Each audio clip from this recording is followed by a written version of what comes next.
ಹಳೆಯ ಚಿನ್ನದ ಒಡವೆನ ಅಧಿಕ ಬೆಲೆಗೆ ಮಾರಬೇಕೆ? ಅಂದ್ರೆ ಆಟಿಕಾಗೆ ಕಾಲ್ ಮಾಡಿ 8880300300. Attica gold company. ಇವತ್ತು ನಿಜಕ್ಕೂ ಕೂಡ ಅವರ ಅಭಿಮಾನಿಗಳಾಗಿರ್ಬೋದು ಎಲ್ಲರೂ ಕೂಡ ಕಂಬನಿಯನ್ನು ಮಿಡಿತಾ ಇದ್ದಾರೆ. ಯಾಕೆಂತಂದರೆ ಅವರ ಸಾಧನೆ ಅಷ್ಟು ದೊಡ್ಡದು. ಜೊತೆಗೆ ಸಂಗೀತ ಕ್ಷೇತ್ರದಲ್ಲಿ ನಮಗೆ ಉಣಬಡಿಸಿದ್ದಾರೆ ಸಾಕಷ್ಟು ರುಚಿಯನ್ನು ಅವರು. ಹಾಗಾಗಿ ಪ್ರತಿಯೊಬ್ಬರೂ ಕೂಡ ಅವರಿಗೆ ಅಭಿಮಾನಿ ಆಗಿರೋದು. ಅನಿರುದ್ಧ, ನಾವು ಈಗಾಗಲೇ ಸಾಕಷ್ಟು ಮಾತನಾಡ್ತಾ ಇದ್ದೀವಿ ಅವ್ರ ಬಗ್ಗೆ. ಸಂಗೀತ ಕ್ಷೇತ್ರ ಅಂತ ಅಂದರೆ ಹೌದು, ಸಾಕಷ್ಟು ಜನ ಸಿಂಗರ್ಸ್ ಇದ್ದಾರೆ, ಕಲಾವಿದರಿದ್ದಾರೆ, ಅದರಲ್ಲಿ ಏನೂ ಡೌಟ್ ಇಲ್ಲ. ಬಟ್ ಕೆಲವು ಹೆಸರುಗಳು ಇದಾವಲ್ಲ, ಯಾವಾಗಲೂ ಮುಂಚೂಣಿಯಲ್ಲಿರ್ತವೆ. ಇವರು ಯಾವಾಗಲೂ ನಂಬರ್ 1, 100%. ಕ್ವೀನ್ ಅಂತ ಅಂದರೆ ಒಪ್ಕೊಳ್ತೀರಾ? ಮಹಾರಾಣಿ ಸಂಗೀತ ಕ್ಷೇತ್ರ. ಡೆಫಿನೆಟ್ಲಿ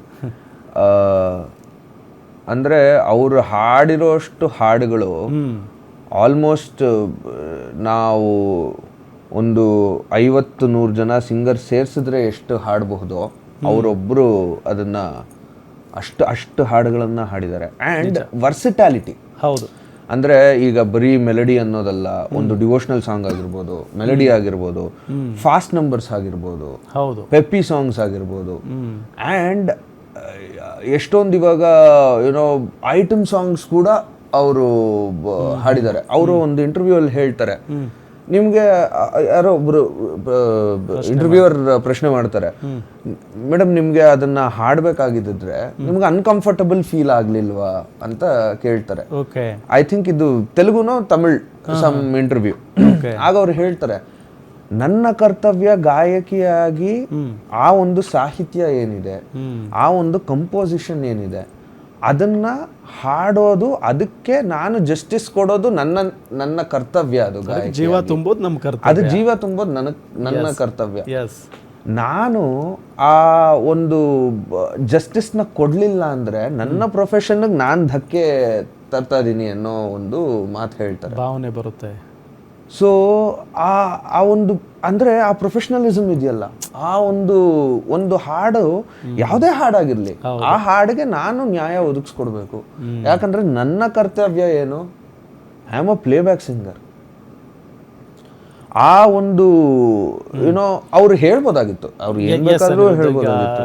ಶಮಿತಾ ಮಲ್ನಾಡ್ ಮೇಡಮ್ ಮಾತಾಡ್ತಾ ಇದ್ದಾರಂತೆ, ನೋಡೋಣ ಅವ್ರು ಏನು ಹೇಳ್ತಿದ್ದಾರೆ ಅಂತ.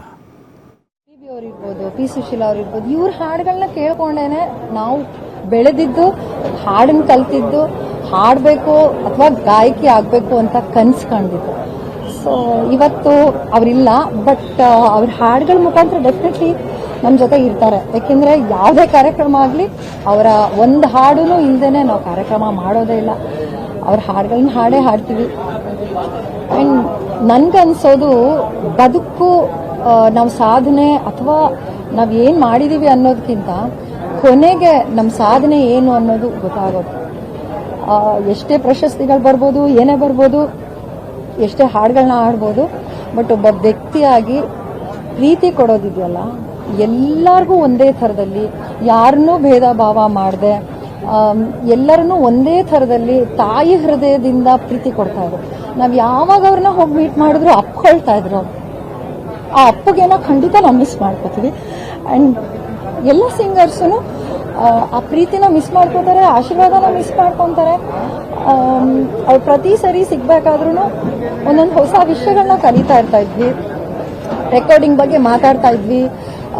ಈ ರೆಕಾರ್ಡಿಂಗ್ ಹೇಗಾಯ್ತು, ಈ ರೆಕಾರ್ಡಿಂಗ್ ಹೇಗೆ ಮಾಡಿದ್ರಿ, ಲೈವ್ ಸಿಂಗಿಂಗ್ ಯಾವ ಥರ ಇರ್ತಾ ಇತ್ತು, ಎಲ್ಲ ಕ್ಯೂರಿಯಾಸಿಟಿ ನಮ್ಗೆ ತುಂಬ ಇರ್ತಾ ಇತ್ತು. ನಮ್ಮೆಲ್ಲ ಕ್ವಶನ್ಗಳಿಗೆ ಯಾವತ್ತೂ ಬೇಜಾರು ಮಾಡ್ಕೊಳ್ಳದೆ ಮುಗ್ಧವಾಗಿ ಒಂದು ಮಗು ಥರ ಅವ್ರು ನಮ್ಮನ್ನ ಟ್ರೀಟ್ ಮಾಡ್ತಾ ಇದ್ರು. ಮಗು ಥರನೇ ಅವರಿದ್ರು. ಆ ಮುಗ್ಧತೆ ಯಾವತ್ತೂ ಕಳ್ಕೊಳ್ಳಿಲ್ಲ ಅವರು. ಅಮ್ಮನ ನಾವು ಯಾರೂ ಮರೆಯೋಕ್ಕಾಗಲ್ಲ. ಅವ್ರ ಹಾಡುಗಳ ಮುಖಾಂತರ ಯಾವಾಗಲೂ ಇರ್ತಾರೆ. ನಮ್ಮ ಕಾರ್ಯಕ್ರಮದಲ್ಲಂತೂ ಗಾಯಕಿಯರು ಅಥವಾ ಗಾಯಕರು ಡೆಫಿನೆಟ್ಲಿ ಅವ್ರನ್ನ ಮರೆಯೋಕ್ಕಾಗಲ್ಲ. ಅವರ ಹಾಡುಗಳನ್ನು ಹಾಡ್ತಾನೆ ಇರ್ತೀವಿ. ಹಾಡುಗಳ ಮುಖಾಂತರ ಜೀವಂತವಾಗಿರ್ತಾರೆ, ನಮ್ಮ ಜೊತೆನಲ್ಲಿ ಇರ್ತಾರೆ. ಆ್ಯಂಡ್ ಲಾಸ್ಟ್ ಅವ್ರನ್ನ ಮೀಟ್ ಮಾಡಿದಾಗಲೂ ಸಹ ಅವರು ನನಗೆ ಅದನ್ನೇ ಹೇಳಿದ್ದು, ನೋಡಮ್ಮ ನಾವು ಏನು ಸಾಧನೆ ಮಾಡಿದ್ದೀವಿ, ಎಷ್ಟು ಹಾಡಿದ್ದೀವಿ ಅನ್ನೋದು ಮುಖ್ಯ ಆಗಲ್ಲ, ನಾವು ಹೆಂಗೆ ಬದುಕಿದ್ದೀವಿ, ನಾವು ಎಷ್ಟು ಜನರ ಪ್ರೀತಿ ಗಳಿಸಿದ್ದೀವಿ, ಅನ್ನೋದು ಬಹಳ ಮುಖ್ಯ. ನನ್ ಕನ್ನಡದವರು ಕನ್ನಡಿಗರು ಬಹಳ ಪ್ರೀತಿ ಕೊಟ್ಟಿದ್ದಾರೆ. ನನ್ಗೆ ಮೈಸೂರಲ್ಲಿ ಇರಕ್ ಇಷ್ಟ, ಬಿಟ್ರೆ ಬೆಂಗಳೂರಿಗೆ ಬರ್ತೀನಿ. ಬೆಂಗಳೂರಲ್ಲಿ ತಿಂಗಳಗಟ್ಲೆ ಇರ್ತಾ ಇದ್ರು. ಅವ್ರು ಇದ್ದಾಗೆಲ್ಲ ಹೇಮಪ್ರಸಾದ್ ಅವ್ರ ಮನೆಗೆ ಬಂದಾಗೆಲ್ಲ ಹೇಮಕ್ಕ ಅತ್ರಿ ಅವರ ಸಿಸ್ಟರು ಅವ್ರು ನನ್ ಕಾಲ್ ಮಾಡೋರು, ಅಮ್ಮ ಬಂದಿದ್ದಾರೆ ಬರ್ತೀಯಾ ಅಂತ. ಅವ್ರು ಅಷ್ಟು ಹೇಳಿದ್ರೆ ಸಾಕು ಓಡೋಗ್ತಾ ಇದ್ವಿ. ನಾವು ಹೋಗಿ ಮಾತಾಡ್ತಾ ಇದ್ವಿ. ಅವ್ರ ಜೊತೆನಲ್ಲಿ ತಿಂಡಿ ತಿಂದಿದ್ದು, ಆಮೇಲೆ ಡೆಂಟಲ್ ಬಗ್ಗೆ ನನ್ನ ಹತ್ರ ನೀವು ಡೆಂಟಿಸ್ಟ್ ಅಲ್ವಾ ಇದ್ರ ಬಗ್ಗೆ ಹೇಳು, ಇದಂದ್ರೆ ಏನು, ಹಿಂಗಾದ್ರೆ ಏನಾಗುತ್ತೆ ಅಂದ್ರೆ ಒಂದು ಮಗುನೇ ಅವರು ಆ ಮುಗ್ಧತೆನ ಅವ್ರು ಕಳ್ಕೊಳ್ಳೇ ಇಲ್ಲ. ಇವತ್ತು ನಮ್ಮೆಲ್ಲರನ್ನ ಬಿಟ್ಟು ಹೋಗಿದ್ದಾರೆ, but definitely she will be in our arts ಅಷ್ಟೇ. ನಮ್ಮ ಮನಸ್ಸನ್ನ ನಮ್ಮ